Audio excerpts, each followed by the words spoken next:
students, welcome back to my YouTube channel and this is your English teacher Vijay and now you are watching the English Diary। और English diary में आज से हम शुरू करने जा रहे हैं क्लास 12th की फ्लेमिंगो बुक के क्वेश्चन आंसर्स की सीरीज, जो कि बहुत ही इंपॉर्टेंट क्वेश्चंस को इसमें चूज़ किया जाएगा और आपको किया जाएगा बहुत ही आसान भाषा में एक्सप्लेन। और आसान भाषा में इस तरह एक्सप्लेन किया जाएगा कि आपको बहुत अच्छे से वो याद भी हो जाए। तो आइए शुरू करते हैं। देखिए, फर्स्ट चैप्टर जो है, इससे पहले मैं उसको लगभग 1 साल पहले ही एक्सप्लेन कर चुका हूँ। प्लेलिस्ट में वो है जो कि आपका द लास्ट लेसन करके, जो आपका पहला लेसन है फ्लेमिंगो में। और आज मैं जो डिस्कस करने जा रहा हूँ, देखिए हर वीडियो में 2 से 3 या 3 से 4 क्वेश्चन ही मैं एक्सप्लेन करूँगा ताकि आप पे हैवी बर्डन ना पड़े। आप इस तरह से शॉर्ट में रोज़ 2-3 क्वेश्चन अपने जो है प्रिपेयर कर सकते हैं। तो आज हम second chapter the lost spring से रिलेटेड 2-3 क्वेश्चंस की बात करेंगे और उन्हें एक्सप्लेन करेंगे। उम्मीद है कि आपको पसंद आएगा और चैनल को सब्सक्राइब ज़रूर करें, लाइक करें, शेयर करें, अप्रिशिएट करें। अगर आपको समझ में आए तो बहुत अच्छी बात है और मेरी पूरी कोशिश रहेगी कि आपको बेहतर ढंग से इन प्रश्नों को, इन क्वेश्चंस को एक्सप्लेन कर सकूं। यहाँ पर मुझे जहाँ तक उम्मीद है कि आप लोग इस चैप्टर को बहुत अच्छे से पढ़ चुके होंगे। अगर आपने नहीं भी पढ़ा है तो यहाँ पे मेरी प्लेलिस्ट पर जाइए और प्लेलिस्ट पे आपको ये जो चैप्टर हैं इनकी एक्सप्लेनेशन मैंने यहाँ पर मेंशन की हुई है। आप इन्हें देख सकते हैं, सुन सकते हैं, जिससे कि आपको ये पता चल जाएगा कि स्टोरी में क्या चीज़ इंपॉर्टेंट है और स्टोरी किस चीज़ से रिलेटेड है। लेकिन थोड़ा सा ब्रीफ में मैं आप लोगों को ये बताना चाहूँगा कि आपका जो चैप्टर है सेकेंड, इस चैप्टर का नेम है लॉस्ट स्प्रिंग। क्या है, थोड़ा सा मैं इसको जूम कर लेता हूँ। ये देखिए, लॉस्ट स्प्रिंग इस चैप्टर का नेम है, यानी खोया हुआ बसंत।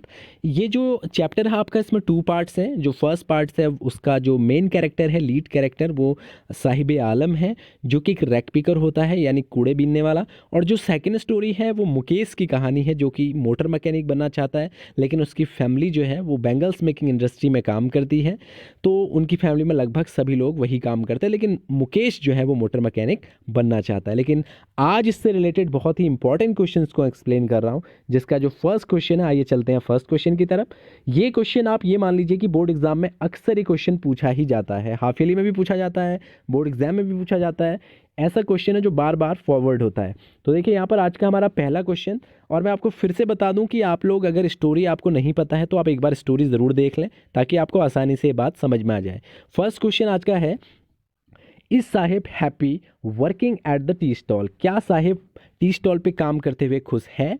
इसको एक्सप्लेन करना है। अब जिन लोगों ने स्टोरी पढ़ी है उन्हें पता है कि साहिब टी स्टॉल पे काम करते हुए कैसे खुश हो सकता है। रैक पिकिंग में उसको अच्छी खासी आज़ादी थी, जब मन करता था, जहाँ मन करता था जाता था। लेकिन अब वो टी स्टॉल पे काम करता है तो बाउंडेशन है, तो इसीलिए वो खुश नहीं है। तो नॉर्मली यही इसका आंसर भी है। तो देखिए यहाँ से, no he is not happy there, वो वहाँ पर खुश नहीं है। He has lost his carefree look, अब वो अपनी जो लापरवाह जो उसका लुक रहता था, अब वो खो चुका है उस चीज़ को। यानी लापरवाही उसके जो लुक में दिखती थी पहले जब वो रैक पिकिंग करता था, यानी कूड़ा वगैरह बीनता था, तो उस टाइम तो केयर फ्री लुक था, लेकिन अब जो है वो उसे लॉस कर चुका है। ठीक है, केयर फ्री लुक का मतलब ये है जो लापरवाह उसकी एक्टिविटी थी, जो लुक उसका लगता था उस वक्त, अब वो ऐसा नहीं रहा। ही इज़ पेड 800 रुपीज़, उसको 800 रुपये महीने वहाँ पर मिलते हैं। गिवन ऑल हिज मील्स, साथ ही साथ उसको उसका भोजन भी मिलता है, यानी हर टाइम का जो भी जितना खाना खाता है वहाँ से खा लेता है, और 800 रुपये महीने के वहाँ से उसको सैलरी मिलती है। कहाँ से? उस टी स्टॉल से जहाँ पर इस वक्त साहिब काम कर रहा होता है। ठीक है, but he is no longer his own master, लेकिन अब वो स्वयं का मालिक नहीं रहा। मतलब पहले तो जब रैक पिकिंग करता था तो स्वयं का मालिक था, जब मन करता था जाता था, जब मन करता था नहीं जाता था कूड़ा बीनने। लेकिन अब क्या है, अब वो अपना मालिक नहीं रहा। Now his master is the tea stall owner, अब उसका मास्टर कौन है? उसका टी स्टॉल ऑनर है। फर्स्ट क्वेश्चन तो आपको बहुत अच्छे से समझ में आ गया होगा। अब बात करते हैं सेकंड क्वेश्चन की, और ये क्वेश्चन बहुत ज़्यादा इंपॉर्टेंट है। ये आपका उसी स्टोरी के सेकंड पार्ट से, I want to drive a car से रिलेटेड है, जहाँ पर बैंगल्स मेकिंग के बारे में आपने पढ़ा होगा। अगर नहीं पढ़ा है तो प्लीज़ वीडियोज़ को ज़रूर देखें, उस स्टोरी को देखें, तब ज़्यादा अच्छे से आपको समझ में आएगा। Mention the hazards of working in the glass bangle industry, यानी यहाँ ये कह रहा है कि ग्लास बेंगल इंडस्ट्री का मीनिंग होता है चूड़ी बनाने वाला उद्योग। चूड़ी बनाने वाले उद्योग में काम करने के क्या हैज़ार्ड्स होते हैं, यानी क्या दुष्परिणाम होते हैं, इन्हें मेंशन करना है, इन्हें शामिल करना है अपने आंसर में। कि चूड़ी बनाने वाले उद्योग में जो लोग काम करते हैं, जो वर्कर होते हैं, जो वर्क करते हैं वहाँ पे, उनके साथ क्या क्या चीज़, क्या हानियाँ हैं वहाँ पे काम करने की, क्या दुष्परिणाम है, तो इनके बारे में डिस्कस करना है। तो देखिए यहाँ पर आंसर को एक्सप्लेन कर देता हूँ इसका बहुत ही आसान लैंग्वेज में। तो ये देखिए आंसर क्या है। Workers in the glass bangle industry have to work in very high temperature. सबसे पहली बात तो ये कि जो ग्लास बेंगल इंडस्ट्री में जो लोग काम करते हैं उन्हें हाई टेम्परेचर में काम करना पड़ता है। यहाँ पर इज़ लिखा हुआ है, प्लीज़ आप लोग इसको इन कर लेना क्योंकि यहाँ पर इज़ नहीं होगा, ये एक टाइपिंग मिस्टेक है। तो जो लोग वीडियो को अच्छे से देख लें, यहाँ पर इन कर देना इसको, ठीक है, इन। तो यहाँ पर एन बना लेना, तो ये इन है, ठीक है। तो तभी ये सही से ग्रामेटिकली सही रहेगा। Workers in the glass bangle industry, जो वर्कर हैं, जो वहाँ के काम करने वाले लोग हैं, जो यहाँ काम करते हैं, have to work in high temperature, इनको वेरी हाई टेम्परेचर में काम करना पड़ता है, यानी अत्यधिक तापमान वाली जगह पे काम करना पड़ता है जहाँ पर बहुत ज़्यादा हीट होती है, ठीक है। सबसे पहला तो ये इसका दुष्परिणाम है। आगे देखिए, they work in dingy cells without air and light. अब यहाँ पर भी एक टाइपिंग मिस्टेक हो गई, यहाँ पर टी लगा दीजिएगा। लाइट की स्पेलिंग आप सभी को आती है, तो थोड़ा सा आज इसको टाइप करते वक्त कुछ गड़बड़ हो गई है, तो आप लोग इसको प्लीज़ ध्यान में रखिएगा। मैं एक्सप्लेन करते वक्त आपको समझा दे रहा हूँ। LIGHT जो है वो लाइट होता है, यहाँ पर टी लगाना जो है हम भूल गए, तो आप इसको ज़रूर लगा दीजिएगा। तो देखिए समझा दे रहा हूँ मैं फिर भी। They work in dingy cells. Dingy cells मतलब होता है कोई अंधेरी जगह जहाँ पर रोशनी और हवा का आवाजावी नहीं रहती है, तो ऐसी जगह पर इन्हें काम करना पड़ता है जहाँ पर ना हवा ढंग की आती है और ना ही light. They don't get any daylight, तो ये किसी भी प्रकार से दिन की जो रोशनी है वो ये लोग प्राप्त नहीं कर पाते हैं, ठीक है।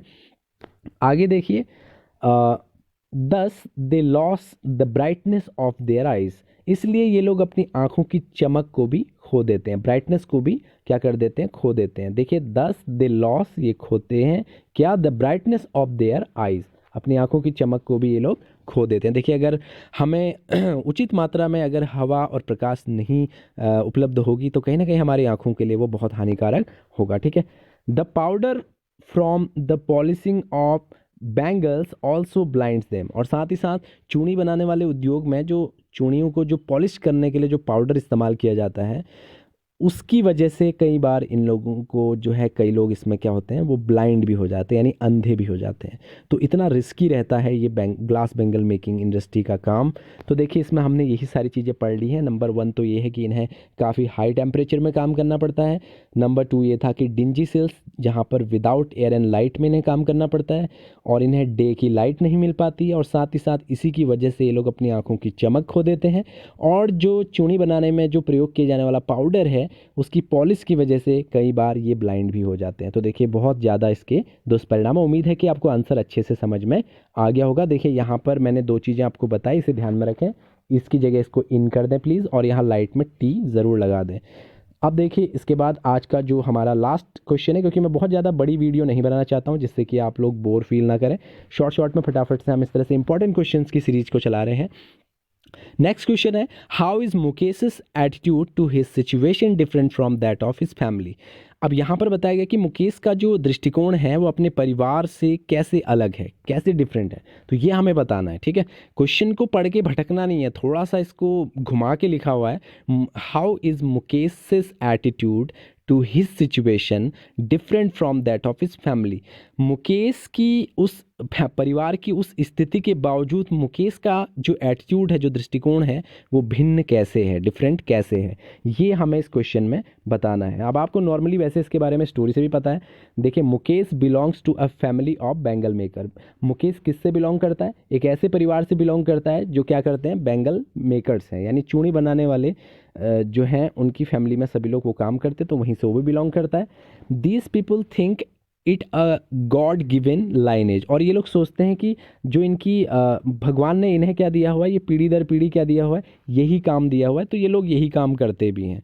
इस लाइन को आप थोड़ा सा याद कर लें, these people think it a God given lineage, तो इन्हें लगता है कि भगवान ने इन्हें यही जो है यही प्रोफेशन दिया है, तो ये लोग इसी को करते हैं।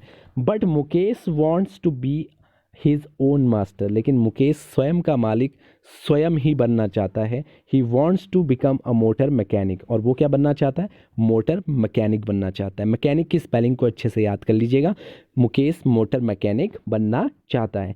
ही wants to break away from the family tradition, और वो इस परिवार की जो परंपरा है इससे खुद को अलग ले जाना चाहता है, इसको ब्रेक करना चाहता है, इसको तोड़ना चाहता है।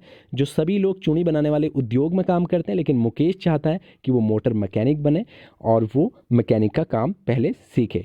तो बहुत अच्छी स्टोरी भी है, आपने पढ़ी होगी। तो देखो यहाँ पर हमने इसके आंसर में मैं शॉर्ट में फिर से समझा देता हूँ कि मुकेश एक ऐसे परिवार से संबंध रखता है जो कि बैंगल मेकर है, और ये लोग सोचते हैं कि भगवान ने इनको ये जो है ये आनुवंशिक रूप से, जैसे हम कहते हैं ना कि जो फैमिली की परंपरा चल रही है, तो भगवान ने इन्हें ये देन में दी है, तो ये लोग लगभग यही काम करते हैं।